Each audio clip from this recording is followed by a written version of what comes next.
कुछ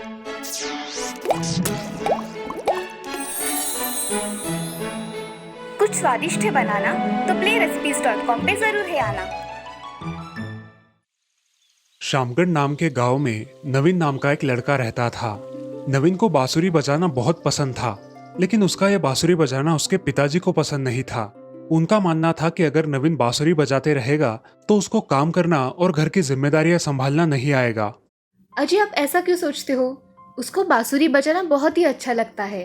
बच्चे की इच्छा है तो बजाने दीजिए ना। अरे, बांसुरी बजाने से किसी का पेट नहीं भरता, समझी? हाँ, जिम्मेदारी पड़ेगी तो कर लेगा, अब चिंता मत करो। नवीन के पिताजी वहां से चले जाते हैं। कुछ देर बाद बाहर गया नवीन घर आता है। बेटा, आज बहुत देर हुई आने में। अरे माँ, वहाँ बहुत सारे लोग बैठे थे, उनको मेरी बांसुरी बजाना बहुत पसंद आया, इसलिए वहाँ रुका था। अच्छा, अब चलो खाना खा लो। और तुम्हारे पिताजी आज तुमसे बहुत गुस्सा हुए हैं, तुम कुछ काम ही नहीं करते इसकी वजह से। माँ, अगर मैं अब काम करूंगा तो मेरा बांसुरी बजाना छूट जाएगा। मैं बांसुरी बजाना नहीं छोड़ सकता। अरे बेटा, बांसुरी बजाने से किसी का पेट नहीं भरता, और बांसुरी बजाना एक शौक है, और काम तो हम पेट के लिए करते हैं। तुम्हारे बाबा भी अभी बूढ़े हो गए हैं और उनसे काम नहीं होता। इस हफ्ते में जल्द से जल्द काम ढूंढ लेना, समझे? ठीक है माँ। चलो, अब खाना खा लो। खाना खा के नवीन सोने जाता है और रात भर अपनी नौकरी के बारे में सोचता रहता है। अगली सुबह जल्द ही उठकर अपने सारे काम खत्म कर लेता है और नौकरी की तलाश में गांव में घूमने लगता है। ऐसे ही नौकरी ढूंढते ढूंढते वो एक क्लर्क के पास जाता है। क्या आपके यहाँ मेरे लायक कोई नौकरी है? तुम क्या करते हो? तुम्हें कौन सा काम आता है? आप जो भी बताओगे वो मैं कर लूंगा। अच्छा, यह कुरियर बॉय का काम है, करना चाहोगे? हाँ हाँ साहब, करूंगा ना। तो ठीक है, कल से काम पर आ जाना। और साहब, तनख्वाह कितनी मिलेगी? तुम्हें 10,000 मिलेंगे महीने के। हाँ साहब, चलेगा। नवीन खुशी खुशी अपने घर चला जाता है और घर जाते ही अपनी माँ को एक खुश खबर सुनाता है। माँ, मुझे नौकरी मिल गई है। सच में नवीन, आज मैं बहुत खुश हूँ। तेरे बाबा आएंगे तो बहुत खुश हो जाएंगे। नवीन खाना खाकर सो जाता है। अगली सुबह जल्द ही उठकर तैयार होकर अपने काम पर जाता है। अपना काम वक्त पर खत्म करके वहां से वो एक पार्क में जाता है, जहां जाकर वो अपनी बांसुरी बजाता है। उसके बांसुरी की मधुर धुन सुनकर बहुत सारे लोग वहां इकट्ठा होते हैं और नवीन की प्रशंसा करते हैं। बांसुरी बजाना खत्म करके वो घर जाता है। आज का दिन कैसा था बेटा? माँ, आज का दिन बहुत अच्छा था, और मैंने काम करने के बाद पार्क में जाकर एक जगह पर बांसुरी भी बजाई। लोगों को बहुत पसंद आई। ऐसे ही खुश रहा कर। तभी उसके पिताजी घर आए और नवीन से कहा, कैसा रहा तुम्हारा काम का पहला दिन? अच्छा रहा पिताजी, चलो खाना खाते हैं। हाँ चलो। अब नवीन हर रोज जल्दी उठकर अपने सारे काम खत्म करके ऑफिस जाने लगा। ऑफिस के काम खत्म करके हर रोज वो पार्क जाने लगा और वहां जाकर बांसुरी बजाने लगा। उसकी बांसुरी लोगों को बहुत पसंद आने लगी थी। ऐसे ही एक दिन वो पार्क में बैठकर बांसुरी बजा रहा था। तभी उसके पास एक आदमी आया। बहुत अच्छा बजा लेते हो, ये तुमने कहाँ से सीखा? जी, मुझे बांसुरी बजाने का पहले से ही शौक था, और ये मैंने खुद से सीखा है। अच्छा, तुम मेरे एक प्रोग्राम में आकर बांसुरी बजाओगे? जी, आप कौन हैं? मेरी खुद की एक म्यूजिक एकेडमी है और मैं इस शहर में किसी बांसुरी बजाने वाले को ढूंढ ही रहा था और मुझे तुम मिल गए। कल शाम को मेरा एक प्रोग्राम है, क्या उसमें आकर बांसुरी बजाओगे? जी हाँ सर, मैं ज़रूर आऊँगा। ये लो मेरा कार्ड, मैं कल तुम्हारा इंतजार करूंगा। जी सर, धन्यवाद सर। नवीन बहुत खुश होकर घर जाता है। अरे नवीन, आज बड़ा खुश है, क्या हुआ है? अरे माँ, कल मुझे एक म्यूजिक एकेडमी में बांसुरी बजाने के लिए बुलाया है। अरे वाह बेटा, ये तो सच में खुशी की खबर है। मेरे बेटे की हर ख्वाहिश पूरी हो। नवीन, तू बांसुरी बजाने के लिए जरूर जा, मगर उसके लिए अपना काम मत छोड़ दे, ठीक है? नहीं पिताजी, काम नहीं छोड़ूंगा, मगर काम हो जाने के बाद यहाँ पे जाऊंगा। हाँ ठीक है, जैसा तुझे ठीक लगे। अगली सुबह जल्दी उठकर नवीन अपने सारे काम खत्म कर लेता है और काम खत्म करने के बाद ऑटो से उस आदमी ने बताए हुए पते पर जाता है। उस पते पर जाकर वो बहुत बड़ी म्यूजिक कंपनी देखकर वो हैरान हो जाता है। वो कंपनी के अंदर गया, वहां उसे वही आदमी दिखाई दिया जो उसे पार्क में मिला था। नवीन उसके पास गया। सर, मुझे क्या काम करना है, कैसे बांसुरी बजानी है, जरा बताएंगे? फिलहाल तुम यहीं रुको, कुछ ही समय में बहुत सारे लोग यहाँ जमा हो जाएंगे, फिर तुम्हें स्टेज पर जाकर बांसुरी बजानी है। जी सर। सब लोग जमा हो जाने के बाद स्टेज पर एक चेयर पर बैठकर नवीन अपनी बांसुरी बजाने लगा। उसकी बांसुरी की धुन सुनकर सारे लोग मंत्रमुग्ध हो गए। बांसुरी बजाना खत्म हो जाने के बाद वो एक जगह खड़ा हो गया। वो आदमी स्टेज पर आया और नवीन के लिए तालियां बजाई। वहां उपस्थित सारे लोगों ने नवीन के लिए तालियां बजाई और ये सब देखकर नवीन फूले न समाया।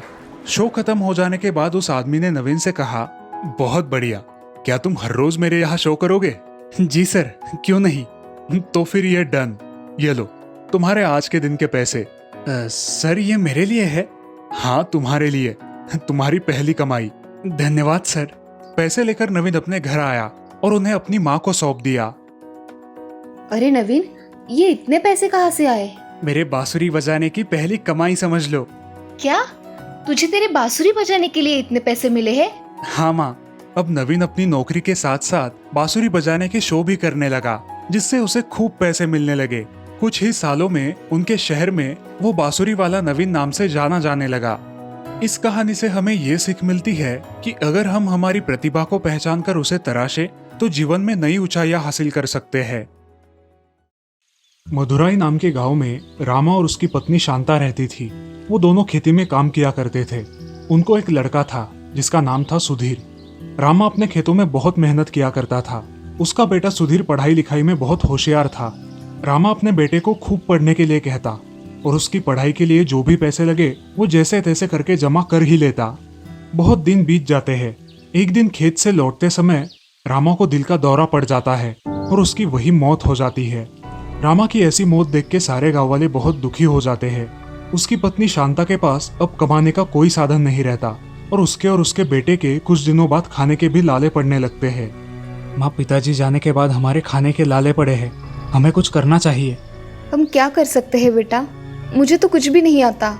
अरे माँ, तुम डोसा कितना अच्छा बना देती हो। क्यों ना तुम डोसा बनाकर बेचो। इस काम में मैं तुम्हारी मदद करूंगा। मगर हमारा डोसा लोग खाएंगे क्या? माँ, कुछ ना कुछ काम तो करना ही पड़ेगा। तुम्हें जो आता है वही क्यों नहीं, लोग आएंगे भी और डोसा खाएंगे भी। शांता अपने बेटे की बात मान लेती है और अगले दिन से ही डोसा बनाने का काम शुरू कर देती है। एक पेड़ के नीचे बैठकर वो एक चूल्हे पर डोसा बनाना शुरू करती है और बेटा सुधीर वो डोसा लोगों तक पहुंचाता है। लोगों को शांता का डोसा बहुत पसंद आने लगा। धीरे धीरे उसके दुकान पर भीड़ बढ़ने लगी।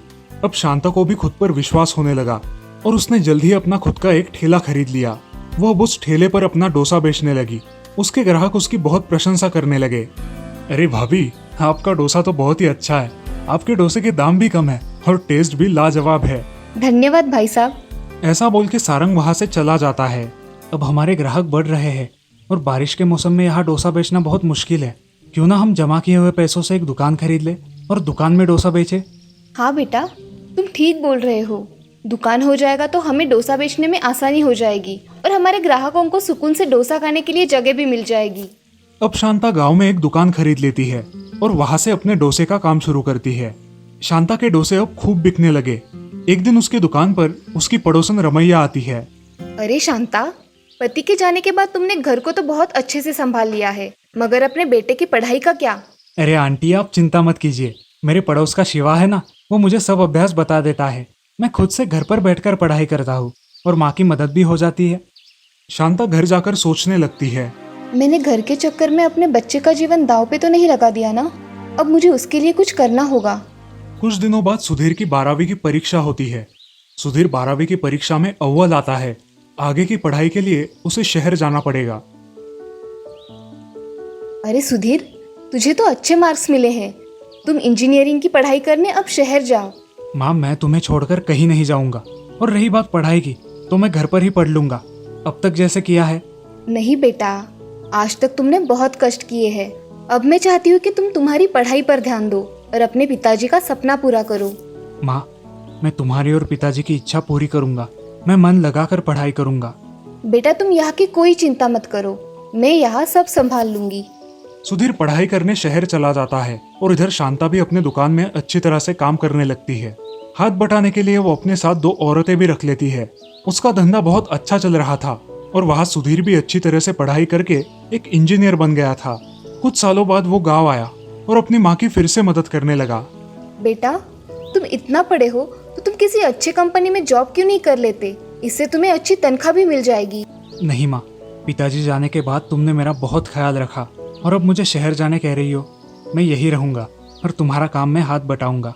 सुधीर घर रहकर अपने माँ की मदद कर देता है और अपनी पढ़ाई से अपने धंधे में कुछ बदलाव लाता है। अब सुधीर अपने डोसे के धंधे को ऑनलाइन कर देता है और सारे गांव में अपने ऑनलाइन डिलीवरी के पर्चे छपवा देता है। लोग उस पर्चे पे दिए हुए नंबर पर कॉल करके ऑनलाइन ऑर्डर देते हैं। अब शांता के लिए और कुछ काम वाली औरतें आती है और कुछ डिलीवरी बॉय भी काम करने लगते हैं। अब डोसे की डिलीवरी लोगों के घर पर होने लगी और कस्टमर्स बहुत खुश हो गए। शांता डोसा वाले, हाँ बोलिए, क्या चाहिए आपको? मुझे 4 प्लेट डोसा और एक्स्ट्रा चटनी चाहिए। जी मिल जाएगा, अभी भिजवा देता हूँ। अब शांता का धंधा बहुत अच्छी तरह से चलने लगा। सुधीर उस छोटे से धंधे को नई ऊंचाइयों पर ले गया। अब उनके ठेले की जगह एक बड़े होटल ने ले ली। शांता को भी अब आराम मिल गया। अब पूरा कारोबार सुधीर ही देखने लगा और इस तरह से सुधीर और उसकी माँ ने खूब मेहनत कर अपना जीवन सार्थक किया। इस कहानी से हमें ये सीख मिलती है कि हमें अपने आप पर भरोसा रखकर मेहनत करनी चाहिए, क्योंकि मेहनत करने वाली की कभी हार नहीं होती। कोमल अपने माता पिता के साथ गंगापुर गांव में रहती थी। वो बहुत ही शांत स्वभाव की थी। वो सभी लोगों की मदद भी किया करती थी। कोमल अपने माँ बाप की बहुत सेवा करती थी और उन्हें खुश रखती थी। वो कुछ ना कुछ काम करके अपना दिन का गुजारा कर ही लेती और इसी वजह से गांव वालों के मन में उसने एक अलग ही जगह बना ली थी। अब पूरे भारत देश में कोरोना नाम की भयंकर महामारी छा गई थी। सारे शहरों तथा गांवों में भी कोरोना के पेशेंट मिल रहे थे। सारे गांव वाले बहुत डर गए थे। एक दिन राशन की एक दुकान पर कोमल राशन लेने गई थी। उसने देखा कि बहुत सारे लोग एक दूसरे से दूर खड़े हैं, मगर उनके चेहरे पर मास्क नहीं था। ये देखकर वो सोच में पड़ गई। इन लोगों के पास पहनने के लिए मास्क भी नहीं है क्या? सभी लोगों के काम भी अब बंद हो गए थे और सब लोग अपने अपने घर में ही थे। उनके पास कोई भी काम धंधा नहीं था। ये सब देखकर कोमल सोच में पड़ गई थी। कोमल हमेशा आजू बाजू में क्या हो रहा है इस सब का ज्ञान रखती थी। अगली सुबह जल्दी उठकर कोमल अपनी माँ की सिलाई की मशीन पर कॉटन के कपड़े से कुछ बनाने लगती है। अरे बेटा, सुबह सुबह क्या कर रही हो? अरे माँ, मास्क बनाकर देख रही हूँ। देखो कैसा है। पहला मास्क तुम्हारे लिए, लगाकर देखो। अरे हाँ, ऐसा ही होता है टीवी में। अरे माँ, मैं सोच रही हूँ कि ऐसे ही मास्क बनाकर बेचूं तो लोगों के काम भी आएंगे और मैं इससे कुछ पैसे भी कमा सकूंगी। अरे ये तो अच्छी बात है कोमल, तुम मन लगाकर मास्क बनाओ। ये कहकर माँ घर में चली जाती है और कोमल मास्क बनाने लगती है। देखते ही देखते कोमल ने दिन भर में 50 मास्क बना लिए और एक बैग में उन्हें भरकर वो बाजार जाकर बेचने लगी। उसके बनाए हुए मास्क सभी को बहुत पसंद आए। उसने सारे मास्क कम दाम में ही बेच डाले। अब ऐसे ही कोमल हर रोज मास्क बनाती और बाजार जाकर बेचा करती थी। ये सब देखकर उसकी पड़ोसी राधा बहुत जल रही थी। अब वो भी मास्क बनाने लगी, लेकिन उसके मास्क कोई नहीं खरीदता था क्योंकि वो बहुत महंगे थे। अब राधा कोमल से बहुत जलने लगी और एक दिन रात को चुपके से जाकर उसने कोमल के बनाए हुए मास्क पर कुछ कलर डाल दिया और सुबह मजा देखने के लिए आंगन में आकर खड़ी हो गई। कोमल सुबह उठकर बहुत प्रसन्न थी, लेकिन जैसे ही उसने मास्क देखे वो रोने लगी और अपने माँ से कहा, माँ, ये कैसे हुआ? मेरे पूरे मास्क खराब हो गए। बेटी, चिंता मत करो, ये जरूर किसी की चाल है। तुम और मास्क बनाओ और बाजार जाके बेच आओ। कोमल अपना रोना बंद करके मास्क बनाने बैठ जाती है। ये देखकर राधा को बहुत गुस्सा आता है और वो अपने घर में चली जाती है। ये सब कोमल देख लेती है और समझ जाती है कि ये सब राधा की करामत है। कोमल वापस अपने मास्क बनाने में मग्न हो जाती है और किसी का द्वेष नहीं करती। कोमल का यही स्वभाव उसे तरक्की की तरफ ले जाता है। अब वो बहुत सारे मास्क बनाकर बेचने लगी।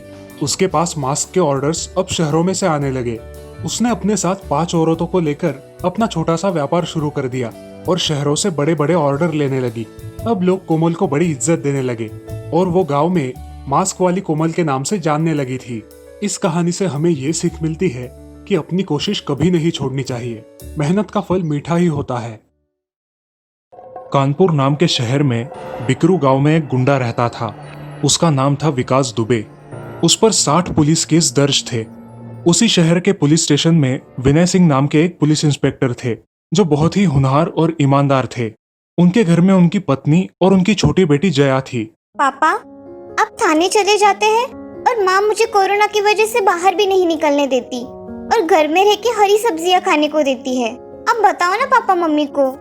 अरे बेटा, हरी सब्जियां खाना सेहत के लिए अच्छा होता है और तुम्हें मेरी तरह देश की सेवा करनी है तो अच्छा खाना पड़ेगा। ठीक है पापा। अगले दिन विनय सिंह अपने ऑफिस में जाते हैं। वहां जाते ही उन्हें ऊपर से एक अर्जेंट ऑर्डर आती है। सब पुलिस वाले अपने अपने काम में लग जाते हैं। उस चौबेपुर थाने में जो भी हालचाल होती उस पर विकास दुबे की नजर थी। उसे घर बैठकर सारी खबरें मिल जाती थी। उस थाने के डीएसपी थे देवेंद्र मिश्रा जी। ऑफिसर, हमें विकास दुबे के घर जाकर उसे गिरफ्तार करना है। यस सर, हमारी तैयारी हो गई है। आप बताइए कब निकलना है। उसी पुलिस स्टेशन में विकास दुबे का एक खबरी रहता था। वो विकास को फोन कर देता है। हेलो विकास दुबे जी, आज आपके लिए मेरे पास एक खबर है। कौन सी खबर लाए हो आज? विकास जी, आज आपके घर पर पुलिस आपको पकड़ने आने वाली है। आप सतर्क रहिए। अच्छा हुआ तुमने बताया। बाकी तुम्हें कुछ कमी तो नहीं है ना? नहीं नहीं, कुछ कमी नहीं, सब आपकी कृपा है। अब मैं फोन रखता हूँ। ठीक है। अब विकास दुबे अपने साथियों को एक जगह बुला लेता है और साथियों, हमारे घर पर हमला होने वाला है, इसलिए हम सबको तैयार रहना है। पुलिस का डटकर सामना करना है। जी विकास जी, आप चिंता ना करें, हम सब बंदोबस्त कर देते हैं। चलो, हम छत पर खड़े रहकर निशाना लगाएंगे। दुबे के कुछ साथी बाहर जाकर रास्ते पर जेसीबी लगा देते हैं ताकि पुलिस की फौज अंदर ना आ सके, और बाकी के साथी छत पर जाकर तैयार खड़े रहते हैं। सब लोग पुलिस का इंतजार करने लगते हैं। कुछ देर बाद पुलिस विकास के घर के पास आती है, लेकिन रास्ता जेसीबी से बंद देखकर दूसरे रास्ते से जाने के बारे में सोचते हैं। चलो, उस रास्ते से जाते हैं। सर, कोई धोखा तो नहीं हो रहा है ना हमारे साथ? उस विकास दुबे को पकड़ना है तो हमें मरने से नहीं डरना चाहिए। चलो, हम उनका डटकर सामना करेंगे। जी सर, चलिए। अब सारी पुलिस फोर्स दूसरे रास्ते से विकास दुबे के घर पहुंचती है। वहां पहुंचते ही उनकी जीप पर ऊपर से गोलियों की फायरिंग शुरू हो जाती है। उस फायरिंग में 8 पुलिस कर्मचारी और डीएसपी मिश्रा शहीद हो जाते हैं। उस जगह सन्नाटा छा जाता है। अब पुलिस की दूसरी फोर्स रास्ते पर तैनात रहती है, लेकिन रास्ते में जेसीबी होने के कारण वो घर तक पहुंच नहीं पाते। घर तक जाने में देर होने के कारण लगभग 7 पुलिस कर्मचारी बहुत बुरी तरह से घायल हो जाते हैं। जख्मी पुलिस वालों को अस्पताल में भर्ती किया जाता है। शातिर विकास दुबे वहां से एक साइकिल लेकर भाग जाता है। अब सारे देशवासियों के मन में क्रोध की भावना उमड़ पड़ती है। सब लोग चाहते हैं कि विकास दुबे को कड़ी से कड़ी सजा मिल जाए। पुलिस अपनी कार्यवाही बड़ी सख्त कर देती है और सब जगह अपना बंदोबस्त कर देती है। कानपुर की पुलिस मध्य प्रदेश की पुलिस को भी इत्तला कर देती है और सारे पुलिस स्टेशनों में उसकी फोटो सेंड कर देते हैं। जगह जगह पर पुलिस तैनात हो जाती है और लोगों में भी जागरूकता फैलाई जाती है। पुलिस प्रशासन विकास दुबे को पकड़ने वाले को 5 लाख रुपए का इनाम रखती है। पूरे भारत में यह खबर हवा की तरह फैल जाती है। पुलिस अफसरों की नई टीम विनय सिंह और डीएसपी मिश्रा के घर वालों को तथा शहीद हुए सारे पुलिस कर्मचारियों के परिवार को आश्वासन देती है। विकास दुबे को जल्द से जल्द पकड़ लिया जाएगा। हम हमारी तरफ से पूरी कोशिश कर रहे हैं, आप चिंता ना करें। अंकल, मैं बड़ी होकर अपने पापा की तरह बनूंगी और विकास दुबे जैसे लोगों को कड़ी से कड़ी सजा दूंगी। हाँ बेटी, तुम बेशक पुलिस अफसर बनोगी। सारे लोग वीर शहीद पुलिस वालों को श्रद्धांजलि देते हैं। इधर विकास इस गांव से उस गांव में जाते ही रहता है। वो किसी राह चलते बाइक सवार की मदद लेकर दिल्ली जाने के लिए निकलता है। उसके करीबी रिश्तेदार उसकी मदद कर रहे थे।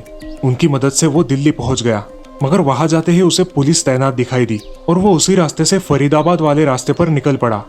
फरीदाबाद जाकर उसने एटीएम से कुछ पैसे निकाले। उन पैसों से उसने मोबाइल और कुछ जरूरत की चीजें खरीदी। साथ में एक अखबार भी खरीद लिया। अखबार से उसे पता चला कि उसके रिश्तेदारों को पुलिस ने मार दिया है। अब वो बहुत डर गया। लगता है ये लोग मेरा भी इनकाउंटर कर देंगे। मुझे यहाँ से निकलकर मध्य प्रदेश जाना चाहिए। पुलिस मुझे वहां नहीं ढूंढ पाएगी। अब विकास गुप्त रास्तों से मध्य प्रदेश चला जाता है। वहां जाकर उसे पता चलता है कि वहां भी पुलिसों का सख्त पहरा है। अगर मैं उज्जैन के महाकालेश्वर मंदिर में जाकर छुप जाऊं तो मुझ पर कोई शक नहीं करेगा। यूपी पुलिस अब एमपी पुलिस को इत्तला कर देती है और एमपी पुलिस भी अब बहुत सतर्कता से काम करने लगती है। एक दिन मंदिर में पूजा होने के बाद प्रसाद लेने के लिए लोग लाइन में खड़े होते हैं। उसी लाइन में विकास दुबे भी होता है। तभी मंदिर के एक सुरक्षा कर्मी की नजर विकास दुबे पर पड़ती है और वो उसे पहचान लेता है। वो तुरंत पुलिस को फोन करता है। आखिर पुलिस वहां आकर विकास दुबे को पकड़ लेती है। एमपी पुलिस विकास दुबे को उत्तर प्रदेश की पुलिस को सौंपने जा रही थी और रास्ते में जाते जाते उनकी गाड़ी का एक्सीडेंट हो गया। एक्सीडेंट में कुछ पुलिस कर्मचारी घायल हो गए और उस मौके का फायदा उठाकर विकास दुबे भागने लगा और पुलिस ने उसे गोली मारकर उसका एनकाउंटर कर दिया। सारे देशवासियों को यह खबर सुनकर खुशी हो गई और एक तरफ गम भी था कि हमारे देश के होनहार सेवक बेवजह मारे गए थे, मगर आज उन शहीद पुलिस वालों को सच में श्रद्धांजलि मिली थी। एक बुरहानपुर नाम के गांव में राघव और सागर ऐसे दो बहुत अच्छे दोस्त रहते थे। वो अपने अपने काम में खुश थे। एक दिन राघव अपनी पढ़ाई पूरी करके शहर चला जाता है और सागर गांव में खेती करने का काम करता है। बहुत दिन बीत जाते हैं। राघव और सागर अपनी अपनी दुनिया में मशगूल हो जाते हैं। राघव को अब नया जॉब मिल जाता है और उसके चलते उसे बहुत पैसों की कमाई होती है। अब वो गांव में थोड़ी बहुत जमीन भी खरीद लेता है। दोनों भी दोस्त शादियां कर लेते हैं। उस गांव में अब सागर और उसकी पत्नी कविता दोनों भी खेतों में काम किया करते हैं और राघव और उसकी पत्नी सुगना दोनों भी बहुत खुश है। राघव को गांव की बहुत याद आती है, मगर इतने पैसों वाला जॉब भी उसे छोड़ा नहीं जाता। देखते देखते उन दोनों की शादी को 1 साल गुजर जाता है और दिवाली की छुट्टियों में राघव 20 दिन की छुट्टी निकालकर गाँव आता है। अरे आओ आओ मेरे दोस्त, कितने दिनों बाद आए हो। अब थोड़े दिन यहाँ पर रुकोगे ना? हाँ हाँ रहूंगा ना, पूरे 20 दिनों की छुट्टी निकाल कर आया हूँ। नमस्ते भाभी। चलो आप पहले हमारे घर चलो, खाना हो जाए तो बाद में शांति से अपने घर पर जाना। ठीक है भाई साहब। नमस्ते भाई साहब, कैसे हो आप? आपका सफर कैसे रहा? नमस्ते भाभी, सफर मस्त था। ऐसा कह के वो अंदर चली जाती है और कविता राघव और सागर के लिए पानी लेकर आती है। अरे भाग्यवान, अब क्या पानी से ही पेट भरोगी? चलो खाना परोसो, जोर से भूख लगी है। हाँ हाँ, उन्हें हाथ मुंह तो धोने दो, तब तक मैं खाना परोस देती हूँ। अब कविता खाना परोस देती है। सब खुशी खुशी खाना खत्म कर देते हैं। भाभी, खाना बहुत ही लाजवाब बनाया था। हाँ कविता, बहुत ही स्वादिष्ट खाना बनाया है तुमने। गांव आने के बाद राघव भी अब खेती करने लगा था। वो और सागर दोनों मजे से खेतों में काम किया करते थे। ऐसे ही एक दिन काम करते करते राघव बहुत थक गया। अरे सुगना, जरा पानी लाना तो, गला बहुत सूख गया है। ठीक है, देती हूँ। सुगना अपने पास वाले घड़े में देखती है तो उसका पानी खत्म हो गया था। अब वो बोरवेल का बटन स्टार्ट करके वहां से पानी लेने जाती है। बोरवेल के पास जाते ही उसे डरावनी आवाजें सुनाई देने लगती है। वो इधर उधर देखती है लेकिन उसे कुछ दिखाई नहीं देता। बोरवेल का पानी भरने के लिए उसने अपना घड़ा पानी के नीचे पकड़ा और तभी वहां से एक हाथ निकलकर सुगना को उस बोरवेल में खींचने की कोशिश करने लगा। अजी सुनते हो? अरे ये हाथ मुझे खींच रहा है। अरे बचाओ, अरे मर गई मैं तो। अरे छोड़ ना नास पिटे, तेरा क्या बिगाड़ा है मैंने? अरे सुगना, क्या हुआ है तुम्हें? तुम उस बोरवेल में जाकर क्यों खड़ी हो? चलो आओ। अरे ये मुझे अंदर की तरफ खींच रहा है, बचाओ मुझे। अब राघव सुगना का हाथ पकड़कर उसे बाहर खींचने लगता है। राघव के गले का ताबीज देखकर वो भूत उसे छोड़ देता है। अच्छा हुआ जी आपने मुझे खींच लिया, वरना ये बोरवेल तो मुझे मार ही डालता। सुगना और राघव घर चले जाते हैं और सुबह उठकर अपने दोस्त सागर के यहाँ जाकर कल जो हुआ वो घटना विस्तार से उसे बताते हैं। अरे राघव, मैं इस भूत प्रेत पे विश्वास नहीं रखता, मगर तूने जो जमीन ली है ना, उसकी बोरवेल बहुत पुरानी है और लोग कहते हैं कि वहाँ पे भूत का साया है। मैं इन बातों को नहीं मानता, इसलिए मैंने तुम्हें बताना जरूरी नहीं समझा। अब क्या करे? सुगना भी बहुत डर गई है, अब खेत में जाने का नाम ही नहीं लेती। अब मैं जल्द ही यहाँ से निकल जाऊंगा। अरे राघव, निकल जाना समस्या का हल तो नहीं है ना, और तुम निकल कर कभी ना कभी तो वापस आओगे ही अपनी जमीन के पास। क्या तब भी भाग जाओगे? समस्या भागने से और बढ़ेगी और समस्या का समाधान कर दिया तो कम हो जाएगी। हाँ, तुम बोल रहे हो वो भी सही है, उस भूत का ठिकाना लगाना ही पड़ेगा। अब वो दोनों उस रात को खेत में चले जाते हैं और एक पेड़ के पीछे छुप जाते हैं। वो बोरवेल को शुरू कर देते हैं और चुपचाप एक जगह खड़े होकर सब देखने लगते हैं। कुछ देर बाद उस बोरवेल से एक चुड़ैल बाहर निकलती है और जोर जोर से आवाजें करने लगती है। कौन है? किसने मुझे बुलाया है? आज तो मैं सबको खा जाऊंगी। कहाँ मर गए सबके सब? अरे सागर, हमने कोई गलती कर दी क्या? अब क्या करें? इससे कैसे बचे? डरो मत, अब हम इसके बोरवेल में जाने का इंतजार करेंगे। चुपचाप खड़े रहो। अरे मुझे बहुत डर लग रहा है, अब हम क्या करें? चलो भाग चलते हैं। चुपचाप खड़े रहो यहाँ पर, आवाज मत करो। सागर और राघव पेड़ के पीछे छुपकर उस चुड़ैल को देखते रहते हैं। बहुत देर हो जाने के बाद भी कुछ खाना ना मिलने की वजह से चुड़ैल जोर जोर से चिल्लाने लगती है। तभी उसे खेत में एक कुत्ता नजर आता है। वो उस कुत्ते के पास जाकर उसे खा जाती है। ये सब देखकर राघव और सागर डर के मारे पानी पानी हो जाते हैं। अब चुड़ैल वापस बोरवेल के अंदर चली जाती है। सुबह हो जाती है और राघव और सागर अपने घर चले आते हैं। अरे सुगना, सच में वहाँ पे भूत है। तुम कल बोल रही थी ना, वो सही है। हमने कल ही हमारी आंखों से भूत को देखा है। मगर हमारी बात का कोई विश्वास नहीं करेगा। अगर हम गांव वालों को ये बात बताएंगे तो वो हमें पागल कहेंगे। मगर क्या किया जाए जिससे सांप भी मरे और लाठी भी ना टूटे? अजी मेरे विचार से हमें बोरवेल के पास सीसीटीवी कैमरा लगाना चाहिए, जिससे हमारे हाथ सबूत आ जाएगा। ये अच्छी कल्पना है। अब राघव उसी दिन जाकर एक सीसीटीवी कैमरा लेकर आता है और एक इलेक्ट्रिशियन की मदद से उसे खेत में फिट करवा देता है। अब एक औरत उस बोरवेल पे पानी पीने के लिए आती है। बचाओ, ये नासपिटी ने मुझे पकड़ लिया है। बचाओ, बचाओ मुझे।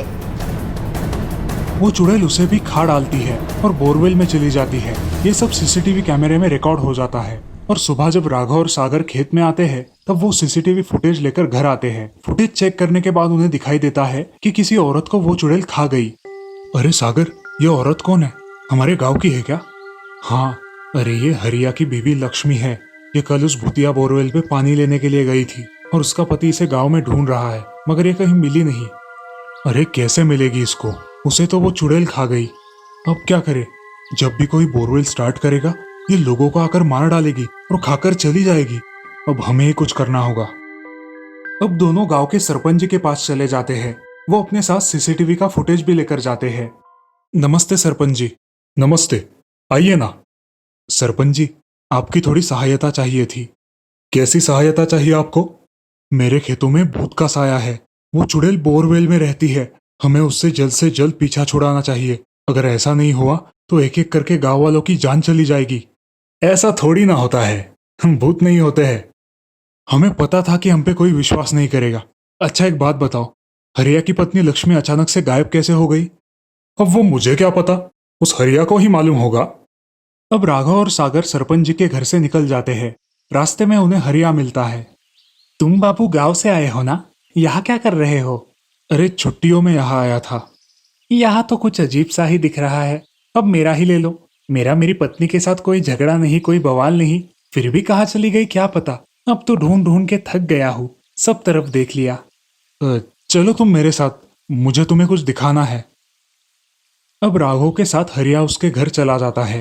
राघव और सागर एक जगह बिठाकर उसे वो सीसीटीवी फुटेज दिखाते हैं। वो सब देखकर हरिया हैरान हो जाता है और जोर जोर से रोने लगता है।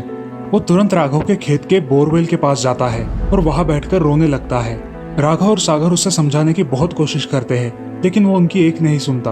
हरिया अकेला ही उस बोरवेल के पास रोते बैठता है। अब रात हो जाती है।